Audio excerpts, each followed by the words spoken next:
ગુજરાતમાં હવામાન વિભાગે ભારે પવન અને ગાજવીજ સાથે વરસાદની આગાહી કરી હતી। દરમિયાન આજે વડોદરાની અંદર વાતાવરણમાં એકાએક પલટો આવ્યો હતો। વડોદરામાં ભારે પવનના કારણે અનેક સ્થળો ઉપર સોલાર પેનલ ઉડીને પડી હતી, વૃક્ષો પણ જમીનદોસ્ત થયા હતા અને હોર્ડિંગ્સ પણ તૂટ્યા હતા। ભારે પવનના કારણે અનેક વિસ્તારોમાં લાઇટો પણ ગઈ હતી। સાંજના સમયે મિની વાવાઝોડાની માફક પવન ફૂંકાતા અનેક વિસ્તારોમાં ઓફિસ, કોલેજો, શાળાએથી પરત આવતા લોકો અટવાયા હતા। ભારે પવન ફૂંકાતા ધૂળની ડમરીઓ ઉડતા વાહન ચાલકો પરેશાન જોવા મળ્યા હતા। વડોદરામાં કારેલીબાગ પોલીસ સ્ટેશનની સામે ઝાડ પડતા 4 લોકોનું કારેલીબાગ પોલીસ સ્ટેશન દ્વારા રેસ્ક્યુ કામગીરી હાથ ધરવામાં આવી હતી।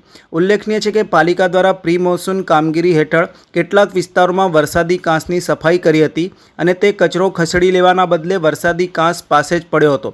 હવામાન વિભાગની કમોસમી વરસાદની આગાહી હોવા છતાં પણ તે કચરો ન ખસેડાતા વરસાદ થતાં તે કચરો ફરી પાછો વરસાદી કાંસમાં જતો રહ્યો હતો।